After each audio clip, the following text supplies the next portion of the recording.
Coming in Hot is presented by Botano. The game starts now. Here are your hosts, Brent Wallace, Jason York, and Bobby Ryan.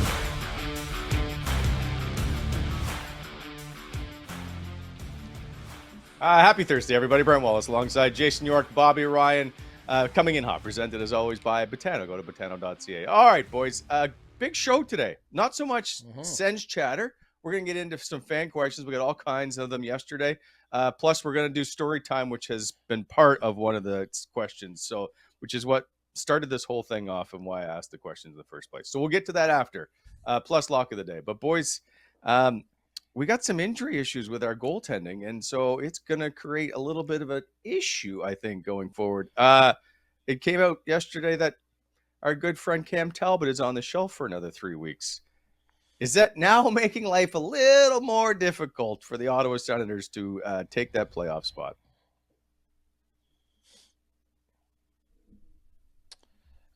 Yes, it is. When you can't default to a goalie that is your, I don't know what you call it. Well, I mean, he's 1A now, right? At this point, with where you're at, and you probably were hoping that he carried the bulk of the season down the stretch. So yeah, it certainly makes things harder.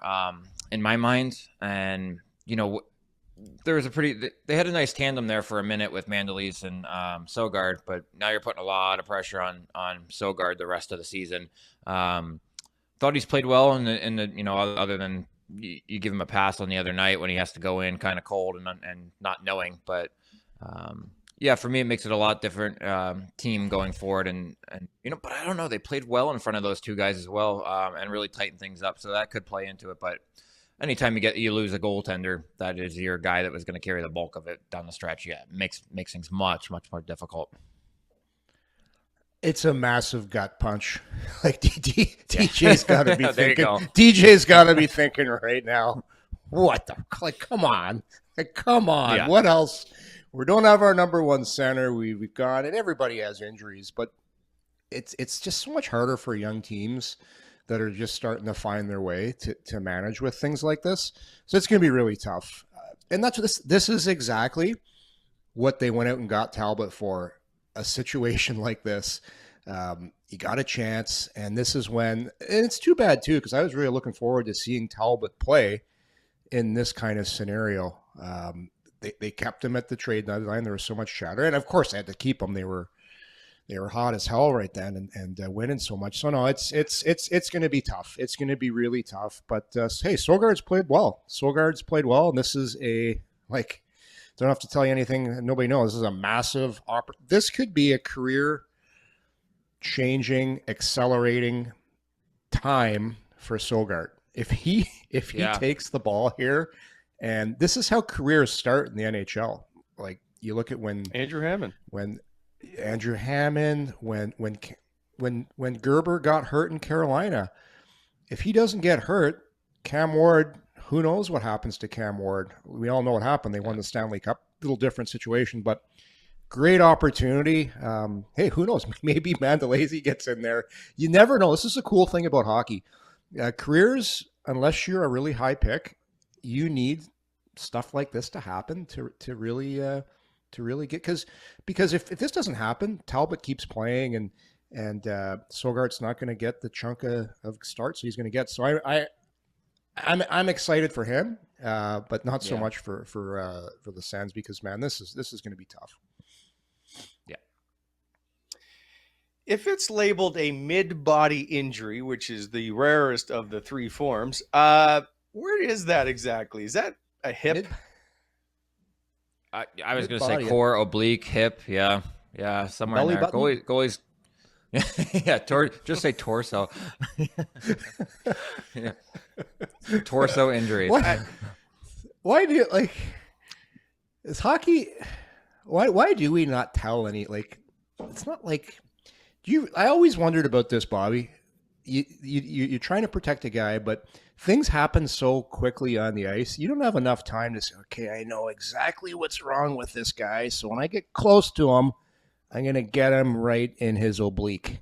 So now that I know exactly where the injury is, I'm going to get him. Right. I'm going to make... Yeah, I don't think anybody that I I've played with a couple psychos, but I don't think anybody that I played with would go do that. Like if you knew a guy had a bum shoulder, you were gonna finish every check, right? But that's about it. Yeah. Okay, so what about your hands? You're coming back from a broken finger. Are you taking an extra slash across the gloves? Honestly, maybe for the first couple, but the whole league knew about my hands, and guys just felt bad for me. They're like, dude, we're gonna give you a pass. I remember lining up to a buddy. I lined up next to a buddy on the other team, and he's like, do you really break fingers, or do you just not want to play? And I'm like, dude, I would love to have a healthy hand just for a second, just for 1 second out here. And he's like, all right, well, I'm leaving you alone. Thank you. So, yeah, nope, I didn't take any extra slashes. Oh man, you and Brendan Gallagher.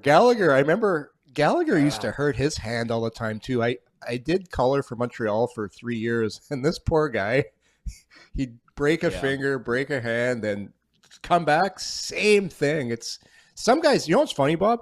I never broke a finger my entire career. And then I see a guy like you, I'm like, what the fuck?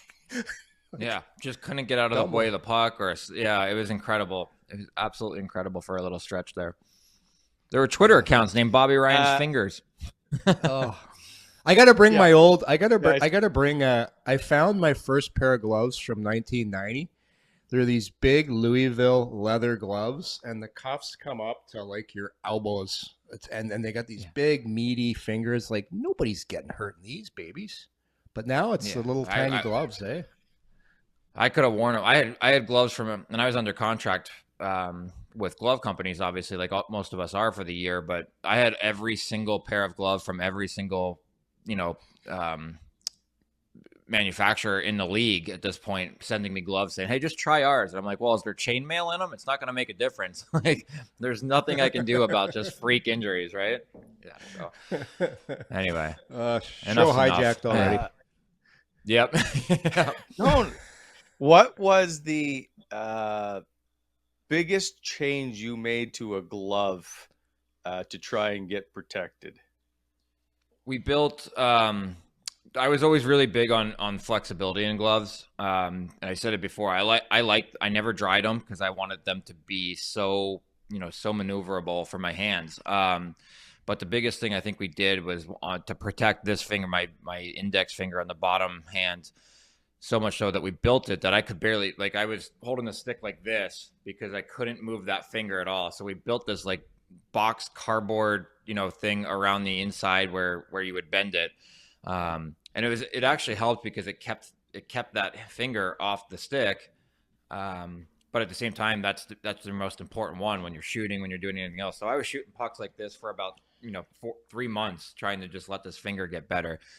It worked, and I didn't get hurt, but it took a lot away from what the biggest facet of my game was. Your hands and your ability to create and shoot the puck. So it was honestly like I put a cast around it on that one finger. Should have saved that for story time. By the way, before we get back into more Sens talk, I got a T-shirt today, as we know, from our good friend Doodling Daryl, the typical Who Wants It playoff T-shirt. I want to say thank you to Daryl for sending that along.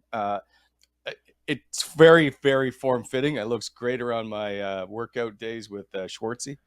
But go to doodlingdaryl.com if you want to order some. He's a good dude. By the way, he's the guy that designed our logo. Doodling Daryl. Oh, nice. Thank you again. All right, so back to this little foray into the playoffs. They're in Seattle tonight. The practice lines yesterday, as we're going to tape this before the game on Thursday. Kachuk, Stützle, Giroux, obviously. DeBrincat, Pinto, Batherson. Joseph, Gambrell, Brown, perhaps, to make his Sens debut. Kelly, Kastelik, Watson, putting Brassard and Gauthier on the outside. And Brannstrom seemed to be the odd man out in practice with Holden back in there. Any thoughts of any of that stuff, or does that just seem all pretty much a given? I think they're just coming off of a 5-0 loss and looking for some kind of spark. You throw some new blood in. I don't know if it's even a message that you're sending, but you're just looking to infuse some energy into the lineup, is my guess, right? Have some guys have some different looks. Yeah, I'm interested to see how Brown plays. I just keep hearing he's a responsible defensive guy, centerman, but he's going to be on the wing. So you got an extra right-handed centerman in the lineup there. You're not touching the top six. You're not touching your 5D as we've talked about. And I think it's just keeping guys. I don't think Brannstrom played, like, nobody played great, but I think of all the 6D, he wasn't a minus in that game. Not that that's the be all and end all, but I thought Brannstrom played pretty well. But hey, Holden played pretty well the game he played. So I think just keeping guys in rhythm, keeping guys so you're not out of the lineup too long. So I'm not surprised by any of this. Is this also to battle a Seattle team that's a little more grinding and they want perhaps a bigger body in Holden? I was just thinking that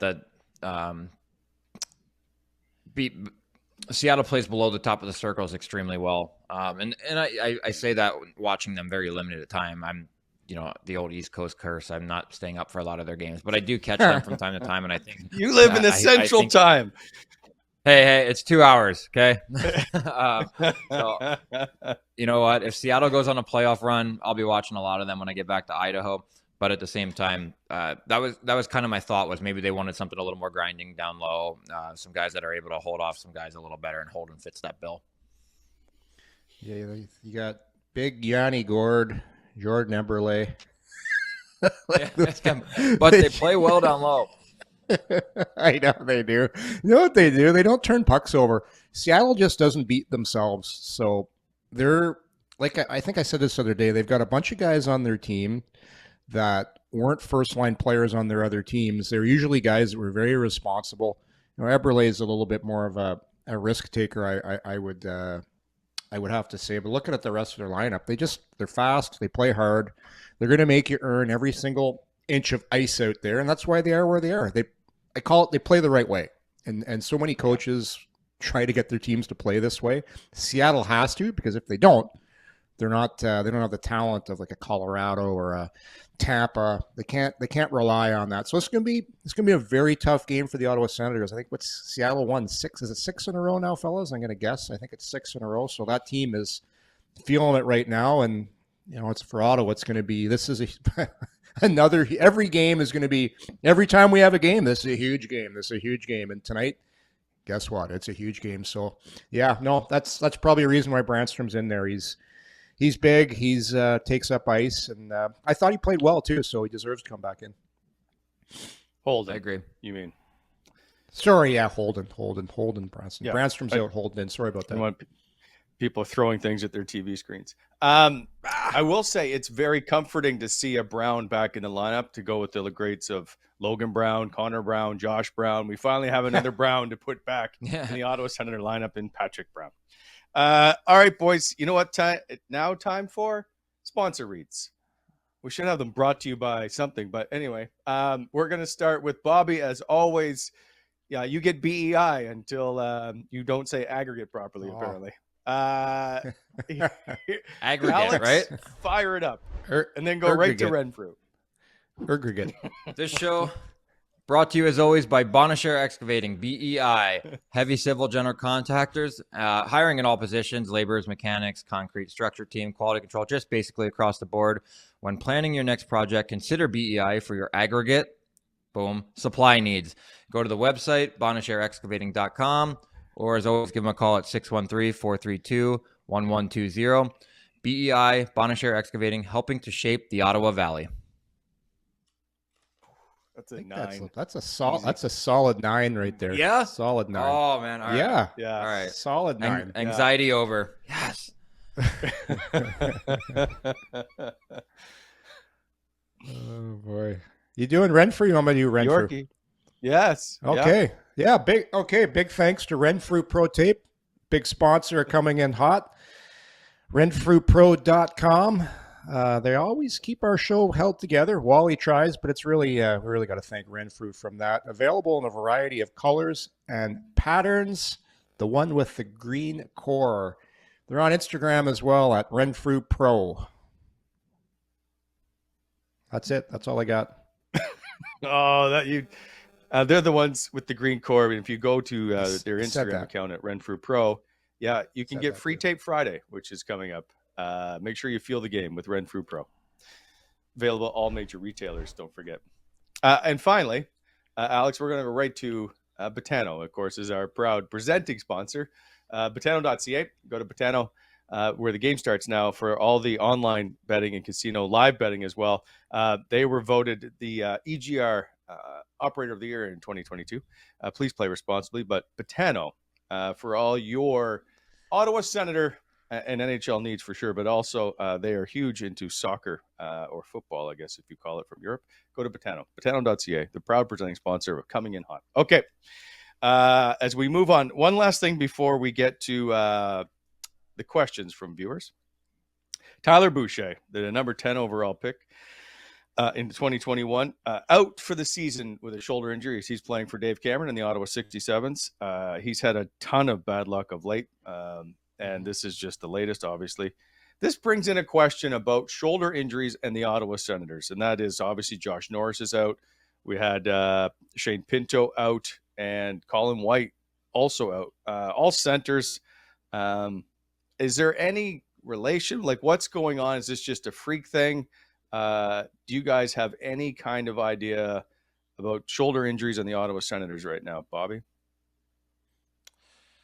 No, I got nothing. The most I know about Tyler, and I actually thought he had a really good World Junior tournament for the U.S. side, but he plays a heavy game, man. He hits everything that moves. So, and so does Colin White and Shane Pinto, for that matter. So when you play, but taking it aside, it's just bad luck, and it's just the way. I mean, it's just the way it falls.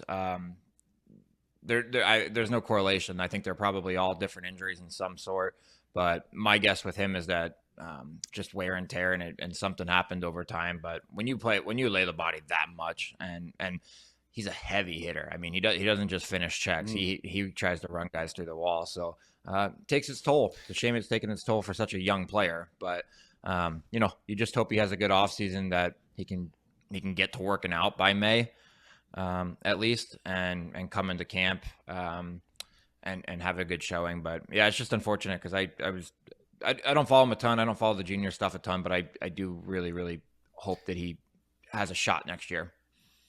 Have you hurt your shoulders, Bobby? I know throughout your career? I had one bad one in juniors, but outside of that, I was pretty fortunate. Yeah. Nothing more than general wear and tear, a couple little nagging ones, but that's about it. Yeah, so I'm seeing a trend, especially with a lot of younger guys, where the shoulders are coming out. On my junior team in Kempville that I coached last year, I had 3 guys with recurring shoulders that just kept coming out, wearing their braces, still coming out.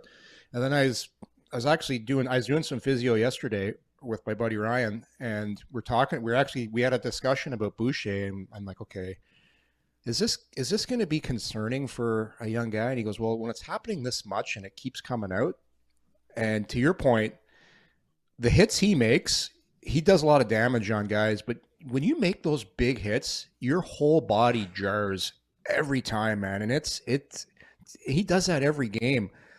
To me, it's concerning because I'm hearing it's a torn labrum as well. I tore my labrum. The recovery on that is 6 months. It's 6 months before you are feeling pretty good. So he'll be able to get back at it training probably midsummer, but it's man, at his age, the style he plays, that's concerning. It's concerning. I hope you can come back from it. You can have a full recovery, but with his style, the way he plays, man, it's very tough on the body. And I hope for the player he's able to get back to where he was at. Yeah. But I can just tell you from experience, very, very, very long recovery for this type of injury. Back to Bobby's point about the way he plays. So I went to a 67s game about 2 weeks ago, I think it was. It was Windsor, if I'm not mistaken. He hit a guy behind the net so hard that it was blown down. He was given a 5-minute major. The refs reviewed it and realized he just hit him hard, no penalty. It was one of the hardest sounding hits I had ever heard. He just crushed him, but it was clean.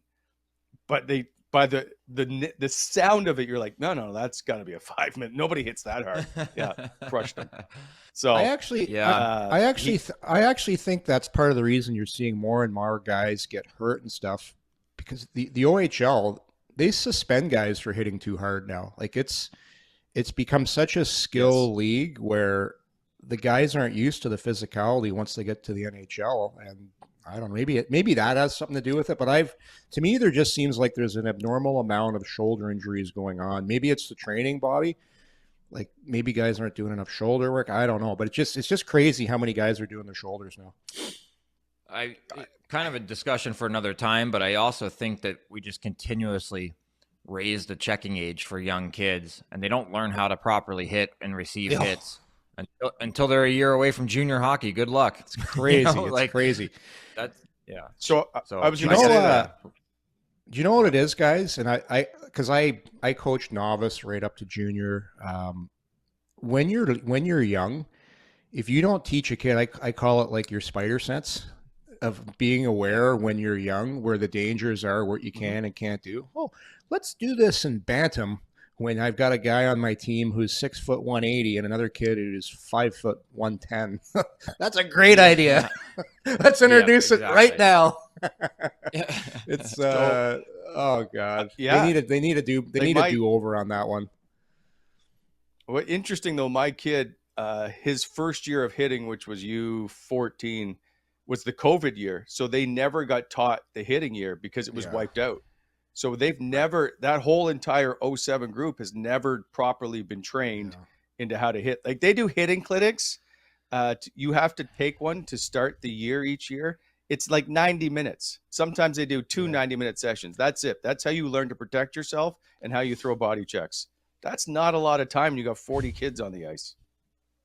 No, I think it's ridiculous. I think it should start at I think it should start at 10 and 11 years old, and you have kids that are all the same size learning it together. And kids, there's no way around it. Kids are going to get 10 bell hits. It's going to happen. But we report on the big ones that you hear where something tragic happens, but you don't talk about the 200 hits that also happened in that game where, hey, the kids were all safe. They were all good. It was introduced to me at an early age. I think that it should be for everybody. And I don't want to say it this way, but you weed out the kids that don't want to play earlier as well. Correct. That way. It's a great separator. Kids. Yeah. Yes, it is. Yeah. Well, I was not even close to the best player in Pee Wee hockey. Not even close to the best player. But by Bantams I was, because more of the skilled guys said, okay, we're getting bigger and guys are getting hit, and they just kind of go away and fade out to the background. Yeah. And you shouldn't be like in bantam. Hey, we can hit now. It's time to hit. It's like it's like a party. It's like you're so excited. But if you had it in earlier, it's just part of it, and it's another skill. It's another thing that's learned. So I just remember when my kids were like, "Hey, it's hitting time," and then it's like a big party, and then they need a do over on that one. It was not enough thought was put into it. It's, you know what it is? It's not so much hitting, it's teaching them how to take the hit. Exactly. And and protect yourself, right? Yeah. Like people that just throw pucks up the wall and don't expect somebody's coming 2 seconds later and it's boom or whatever, right? And so teaching awareness, Wally, being aware of the dangers on the ice. That's the biggest thing. Speaking of being aware, it's time for now the smartest man in hockey to be aware and to give us his prediction as we go to Lock of the Day, brought to you by Betano, the all-new app on Betano.ca. The game starts now with Betano, and the game is going to start tonight in Seattle, where Ottawa looks to rebound after a loss. Now, I want to point out, Ottawa has gone 4-0 in its last 4 games after being shut out, which dates back to last year. So, if anything, they do respond. Will it matter?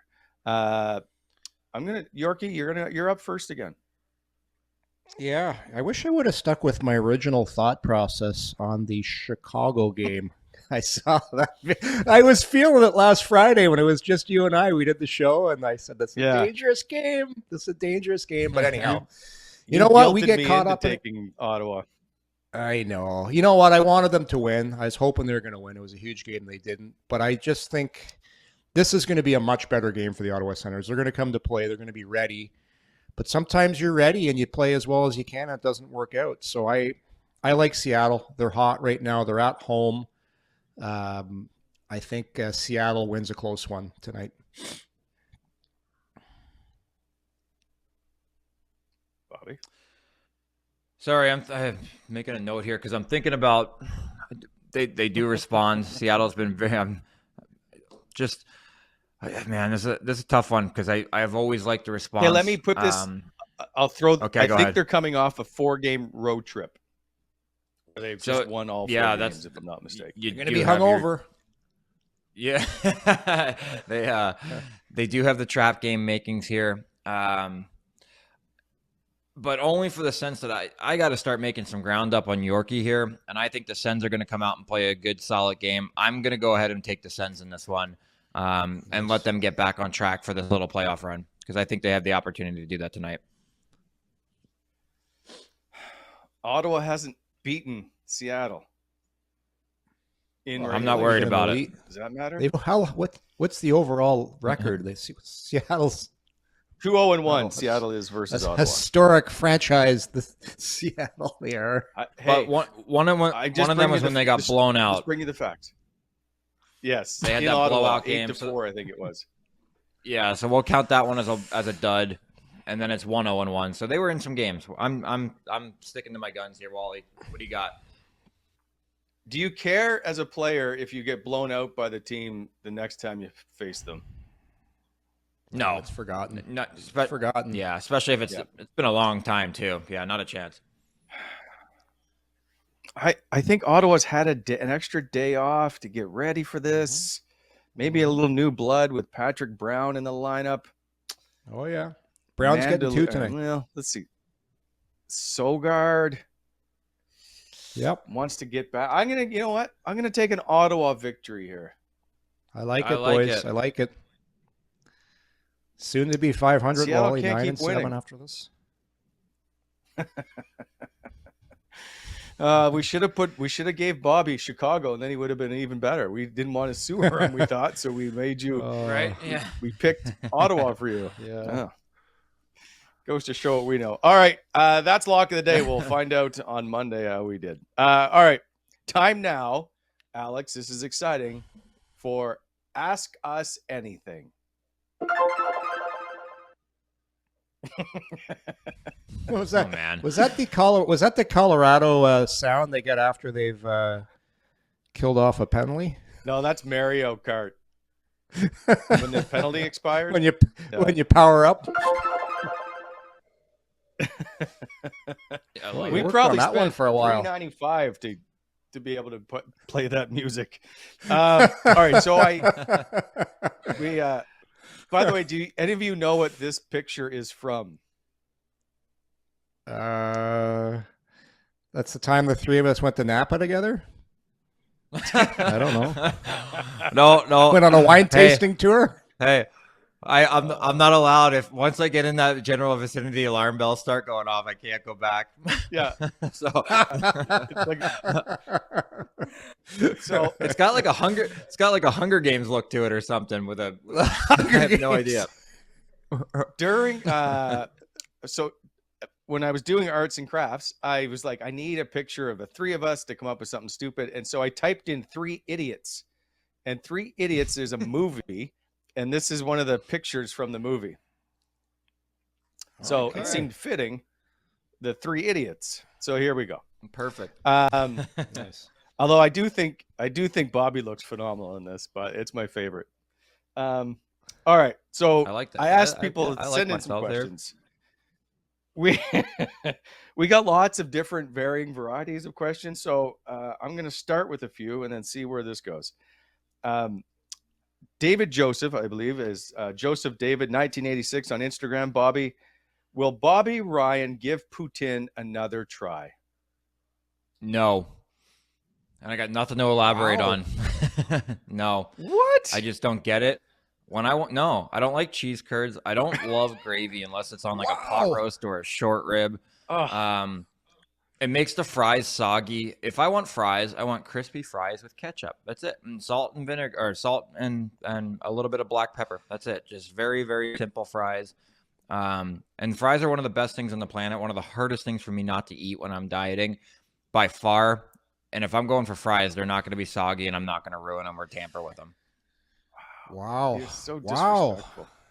Yeah. St. Albert's cheese curds. Oh, boy. You don't know what you're missing, Bobby. No. You don't know what you're missing. It's basically a superfood. I don't know. If you don't like 66% of the ingredients, it's not going to make it on my plate. Oh, God. I love a good poutine. Okay. I love it. Nope. You're a poutine guy, Wally? I think it might be the best. Huge. You're a poutine guy, yeah. With that milk bag body, you're hammering a few poutines. Listen, Schwartzy has got me in a finely tuned machine. I brought up to Schwartzy the other day, Bobby. I said, hey, Schwartzy, if I were to tell you Bobby got up at 4:15 to go work out, what would be your reaction? How'd it go? He didn't quite believe you. Oh, I'm going to send him a text. I'm going to send him a text right now and see if he gets back to me by the end of the show. But did you tell him there was a really good-looking brunette that drove me there and made me work out? Because he might have believed you. No. Well, he did believe there would have had to have been some kind of reasoning for it, but there was no chance that you were getting up at 4:15 to go work out. I'm taking a picture of this and sending it to him right this second. Dedication. I love it. All right, what are you, Wally? Wally, what are you though? Are you poutine? Are you ketchup? Are you? My preference is fries with salt and vinegar on them. That's if I'm choosing. I want fries with salt and vinegar. All right. First of all, it's not ketchup. It's ketchup. It's not. I don't eat it. C-A-T, it's K-E-T. If I have the choice of a poutine or fries with ketchup and salt, it's all in poutine. Every time. Oh, not surprised. Not like, surprised. It's the greatest thing ever. Yeah. Anyway, by the way, I've never eaten ketchup in my life. I've never had ketchup. Not a ketchup guy. Are you just going to keep saying ketchup the wrong way the whole entire show? That's because I don't eat it. That's why. That's so good. Okay, here we go.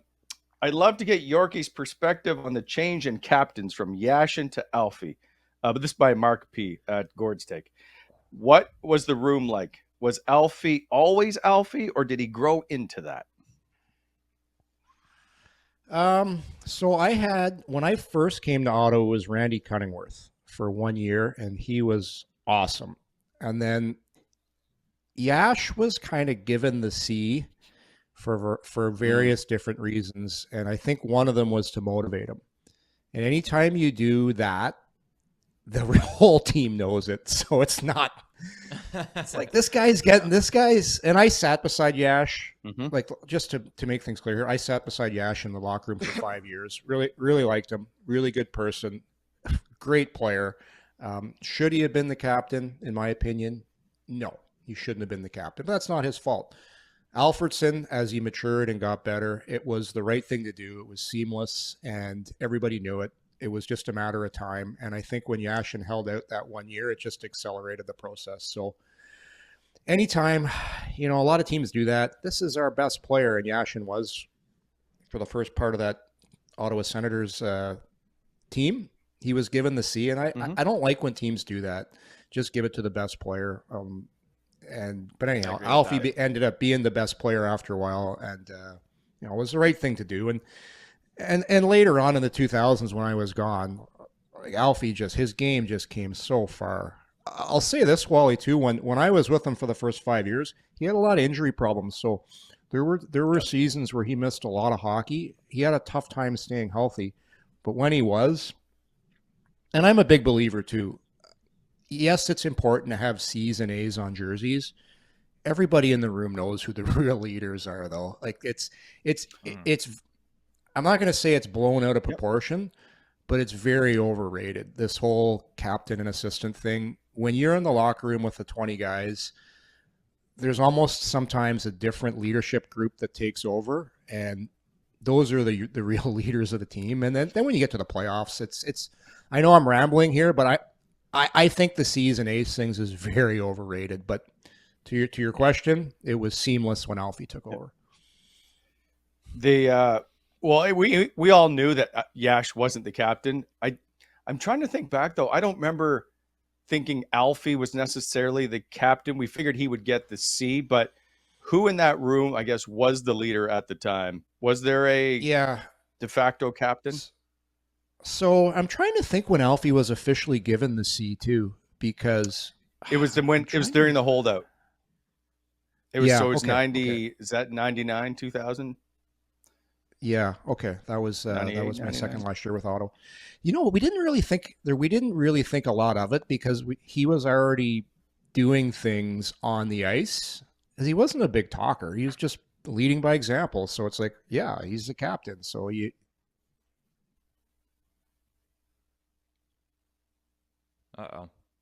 it's the leader of this team because he like drags guys in the battle, does things that captains do, and he's like the perfect example of a captain. So it's unquestionable that he's the captain of the team. But no, it was just all right. Alfie was later on, Wally, to answer your question, the last couple of years, absolutely. Alfie was doing things that were like made him the captain, and right thing to do.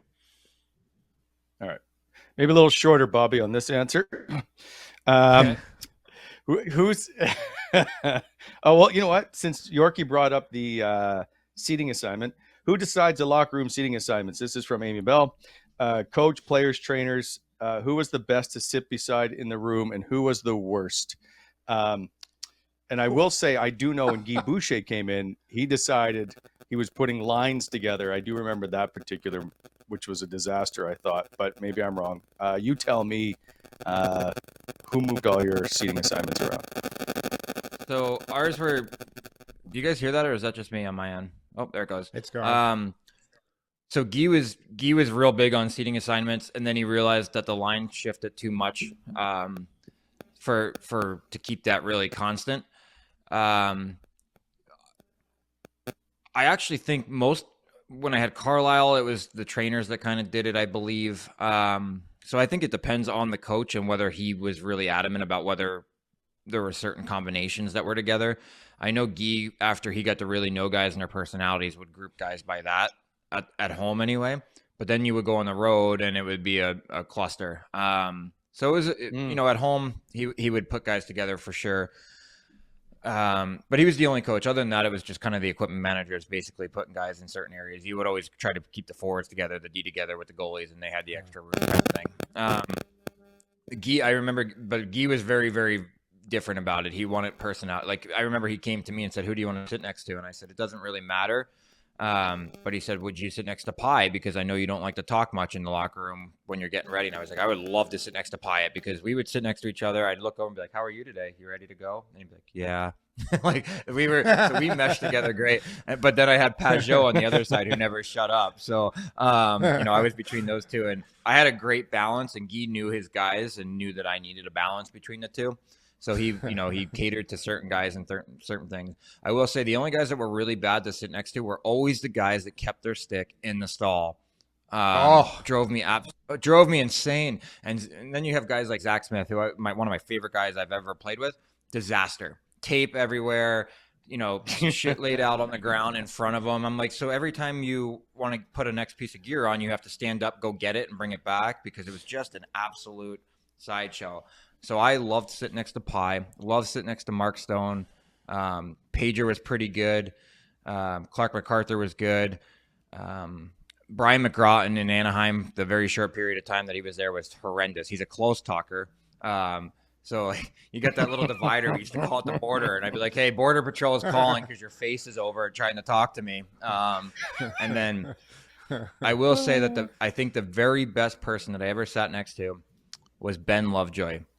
He's got severe OCD, and he's a bit of a germaphobe. So his locker was always perfect and tidy, and there's hand sanitizer in it, and then you got me chewing and hanging out, and So we were a good balance because he made me be cleaner and keep my stuff tighter. So long-winded answer. Funny. Tidy. That's good. Tidy. So I'll keep it to Otto. I mentioned this was weird. When I sat beside Yashin for 5 years, he had this ritual where he'd have a Gatorade, and he had put the green Gatorade cup on the end of his stick, and he would sit there with this Gatorade cup on his stick, and that was his thing. Every game, he had a Gatorade cup on the end of his stick because he thought it was bringing him good luck. But no idea. The weirdest thing ever. But I don't know if guys really enjoyed sitting beside me, because I used to, before games, after warm-up, I'd take all my gear off, and I'd go have a shower. I'd go do some jumps. I used to jump into the cold tub sometimes too, like right before the game started, because I didn't feel ready. So whoever sat beside me would have my skates all over the place, shoulder pads, everything all over the ground. And I'd run back in, 6 minutes left to go, hustle to get ready before the game. And coach is looking at me as I'm taping up my shin pads. Probably not happy, but no, I don't think I was a good stallmate, Bobby. Just too much shit going on. Because if I would have sat there before a game and thought about things, I get too anxious, too nervous. So I had to be doing something all the time.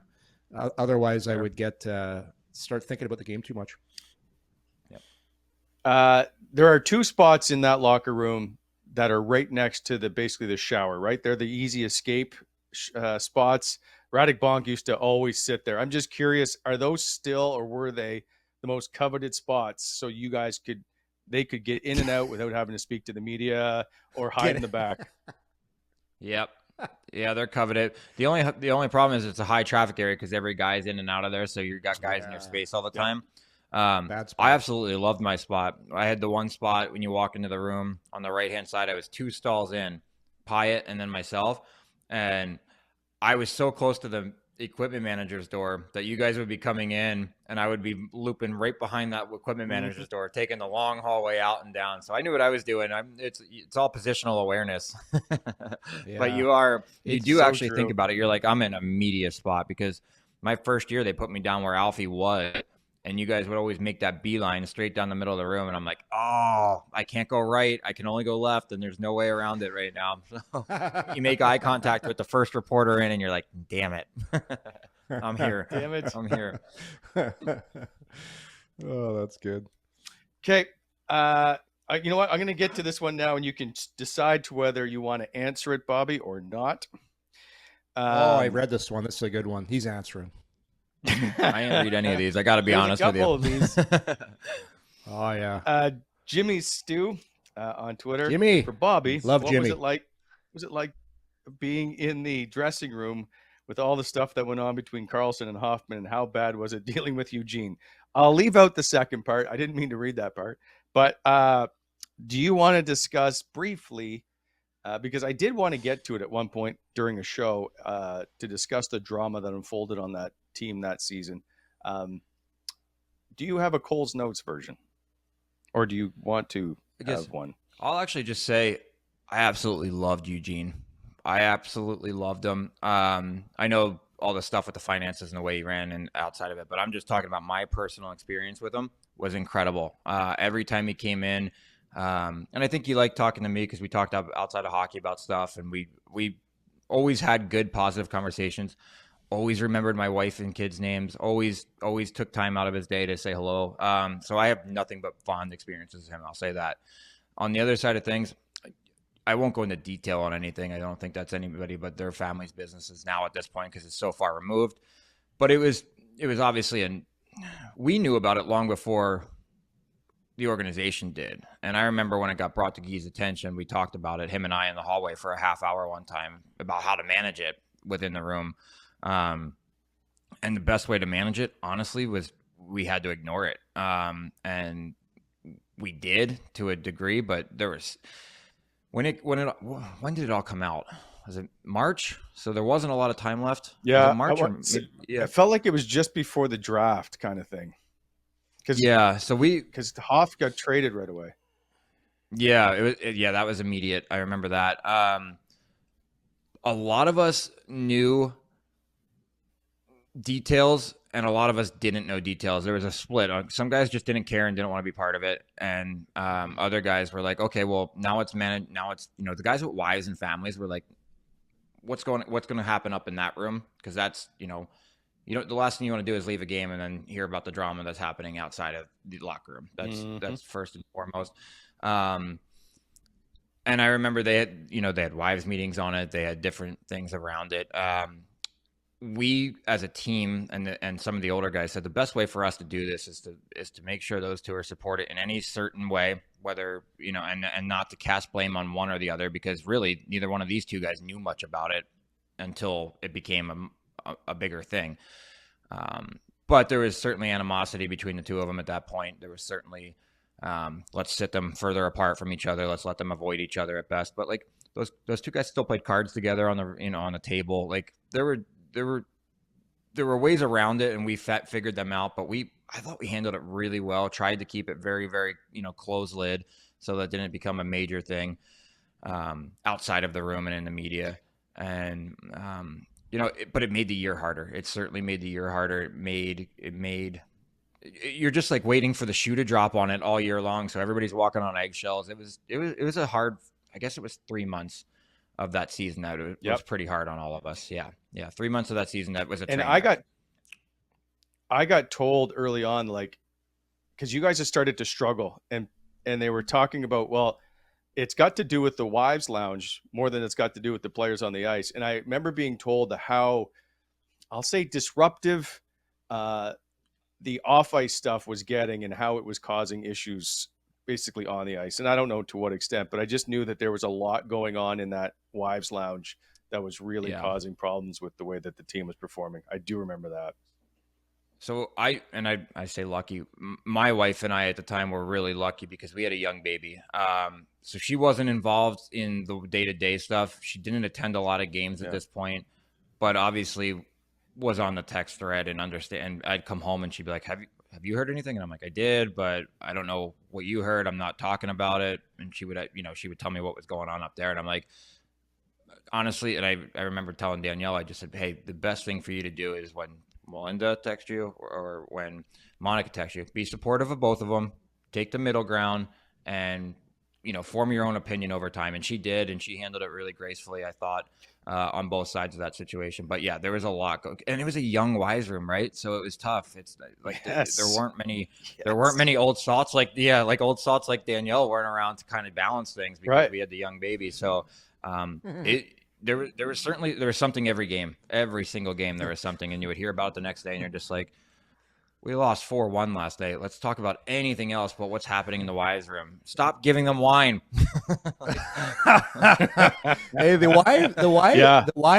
wives room can get it's a whole different battleground in there. And I could tell you when I was a rookie in Detroit, and I was really young, my wife had to walk into that wives room, and you got like superstars and their wives are on. It's a whole different level of, you know, lifestyle they're living, and you got people from different walks in life. It's very tough on especially when you're the new wife coming in there. Like there's a lot of dynamics in the wives room.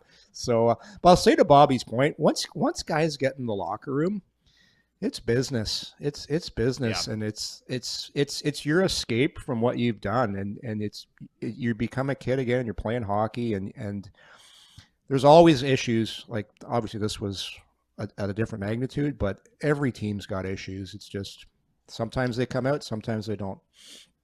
Exactly. We'll delve into that sometime more in the future, because there's just a little bit more I have to ask about that to see what the answers are.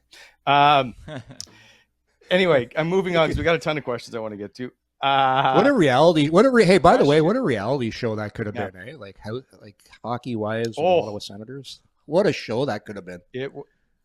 That year, and it started back when you guys went to Sweden.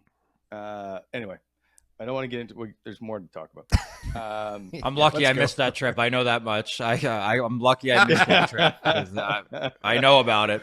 Yeah. Yes. Exactly. All Tyler's fault said, "Oh man, if you three were stranded together on a desert island, who drives who crazy first?" Oh, man. go ahead. Everybody York. knows the answer. Everybody knows the answer. Wally would be like trying to get everything organized. He'd have his socks already put away in a certain drawer. He'd have a schedule for the day.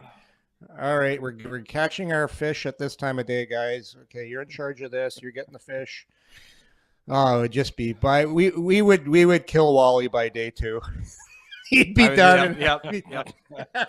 I was gonna say sacrifice. We would kill Wally, or Wally would kill me because he's trying to organize, and I'm just out for a walk.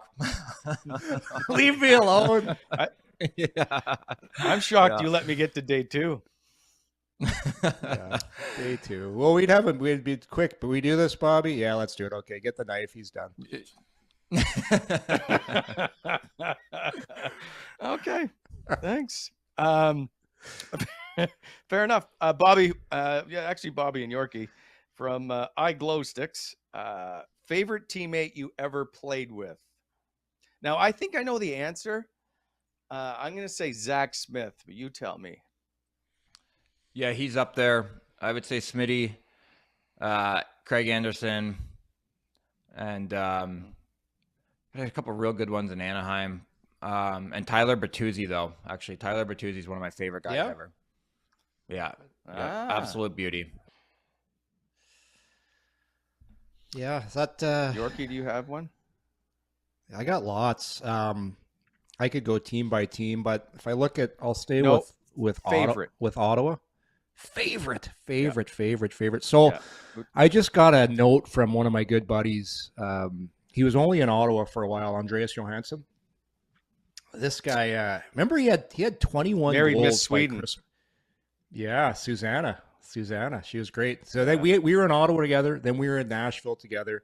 He just sent me a message on Facebook. He's having his 50th in Sweden. He wants me to fly in for his 50th. Last time I went to Sweden with him, oh boy, Bobby, it was that's a good story for story time. My goodness, what a time we had in Sweden. So I probably I'll take 3. Andreas, I love Reds. Reds and I were roommates for a while. Had great times with Alfie as well. Alfie was a great teammate, and friend of the show, Andre Waugh. Like, what a beauty he was. As far as funniest teammate for sure, Andre Waugh, just such a beauty. But Johansson, Alfie, Reds.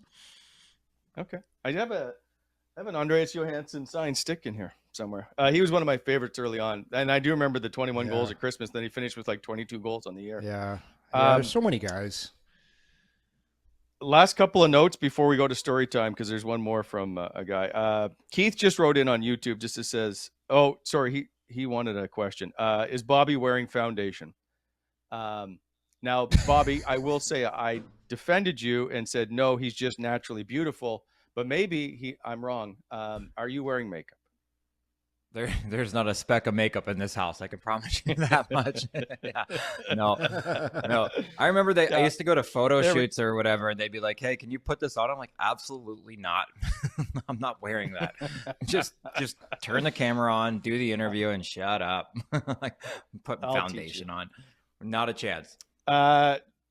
John at Beaver, Ontario. I love your show. I don't know why I've only discovered it last week. John, we're happy to have you aboard. And finally, Jack Lavoie just says, "Those video playbacks are great. Thanks for posting and commenting. Awesome." So Yorkie vids are a big hit. I just wanted to point that out. So we have a few more. I'll save them for later. We'll do this again another time.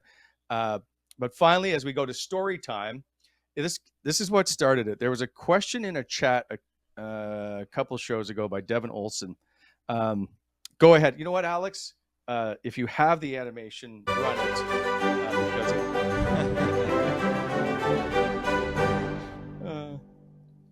Where's the steak? Okay, so where's the steak? So, one of our listeners or watchers redid this, Wally, and he had a burnt steak on the barbecue. Who was that sent that in? I did see it. I forget. There's it was awesome. Steak chatter. Oh, yes, there is. So, just so you know, there's the Igor Kravchuk on the back of the book of How to Win at Life with a Hockey Stick.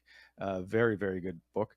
Paul Coffey's up in the corner there for you, Yorkie, and I put Sean Donovan because of how much he skated Bobby over on just behind him. I figured that was there you go, Donovan. much, yeah. All right, so here's the question by Devin Olson. In university, my friend wanted to bring a sign to the CTC with a sign like young kids have asking for sticks, but specifically for B. Ryan's elbow pad. It's a ridiculous ask, but also sort of hilarious. We need our 6-year debate settled at some point.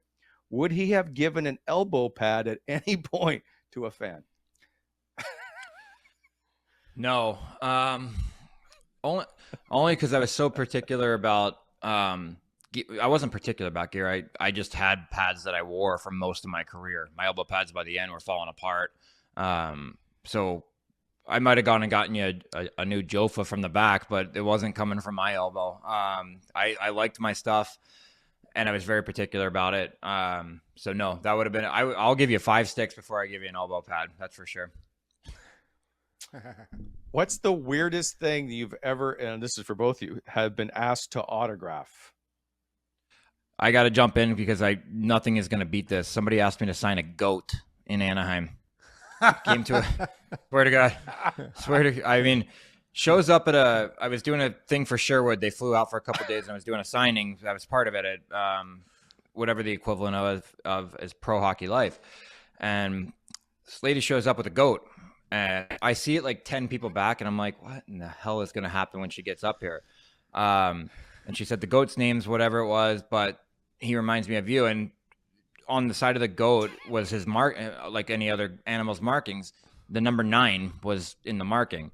And it was very, very a blatant number 9. You could actually see it. And I thought, what a cool thing. She brought this to show. What do you have to sign? And she's like, I want you to sign it, but not. I want you to sign my goat, but I don't want you to put the number. I just want you to tie itself into this number. And I was like, I've signed a lot of weird things and some unmentionables, but I'm not signing a goat. I was like, I can't do it. Give me your contact. I was like, by the way, what do you do with the goat? Is it in your backyard?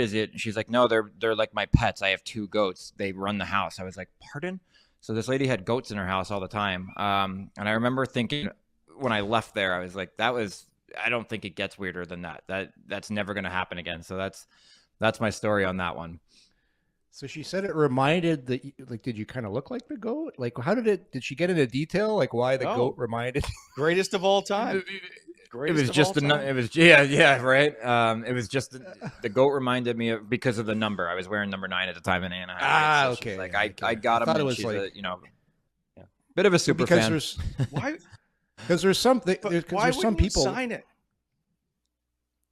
I was like, I'm not doing this. Somebody takes a picture of this and PETA calls. Not a chance. Take the goat for a walk. Bobby Ryan's out branding goats. Right? You know what? I can't follow that. I can't follow that up. Like, what else? That's an all timer right there. Your goat. Yeah. Like whatever. People body parts stuff. People ask you to sign stuff. I think someone asked me to sign their baby once. Can you sign my baby? Yep. Yep. I've had that before. I always found that weird. You know what else is weird? When somebody, when you're at a thing and they're like, pull like a little crumpled piece. Can you sign this? Well, you're just going to throw this away like in 2 weeks. So that's like this people piece of paper. But what a story. I remember playing with Nick Bonino and the girl came up to him, older lady, and she said, would you mind signing my forearm? And he's like, God, as soon as that happened, you're like, come on. Right. And then when kids ask you to sign their arm, you're like, where are their parents at? Did they get permission? Or the sole of the shoe. But this lady said to Bonino, would you sign my arm, but can you make it really, really neat? And not just a scribble? And Nick's like, yeah, sure, I guess. Comes back 2 weeks later and shows him the tattoo from the tracing on his arm, and he just goes, "Oh!" He goes, "I'm a third liner, and she got my name tattooed on her arm." And he's like, "Now I gotta be nice to her. I gotta be nice to her forever." He's like, "I can't walk out the back door when I see her." No, that's excessive. All right. Do either one of you have tattoos? No. I have 10. No, Do you 9. have I have 10? 9. I have 9. Sorry, 9. Yeah, I got a lot. Yeah, I'm not What's I'm your not a tattoo guy. favorite? I got both kids' names, so I'll go with those. I got Riley on my bicep and Chase on my forearm. Those are my wrist. Those are my two favorite for sure. Anything they're all personal, I guess. Anybody that has tattoos will tell you, but yeah, kids' names for sure. So, Bobby, you don't have any of the, when they have the one of the Looney Tunes characters, like Yosemite Sam shooting the guns, or because I remember back when guys my age were getting tattoos, it would be like something like that, and I'm like, why are you getting that tattooed on yourself? You're like, in 10 years from now, you're gonna have Yosemite Sam shooting his guns on the back of your shoulder. Like, Yeah, I know no. you want a tattoo.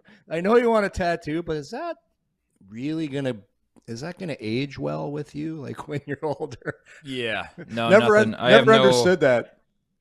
I'm trying to think. No, I got some quotes. No, nothing like that. No Harry Potter. No Twilight. Nothing. Whatever. The Lord of the Rings. No Stuff, yin none and of the that. yang. No yin and yang. I got some Greek mythology and Greek stuff. But that's about it. Yeah, nothing overboard. And most of them are hidden. If you put a T-shirt on, you can't see most of them. Yeah. My problem is I don't like anything enough. I don't like anything enough to put it on my body. Besides, I do like my kids or something like that. But there's nothing I really like. Man, I like that so much. I want to tattoo it on me. Just I'm gonna I get your understand what names tattooed on me. You should. I'm gonna get. You want to get the coming? Hey, if we make it 10 years, we all got to get the coming in hot logo somewhere. Okay, Wally, fair enough. Wally, you should get it right across your back. Well done. Right across your back. With a flame. Well done. Well, it's all Greek to me. So we will see you guys Monday. Enjoy your weekend, boys. Thanks for watching Coming in Hot. See you, fellas. Coming in Hot is brought to you by Botano.ca. Please hit that like button and subscribe to our channel to never miss an episode.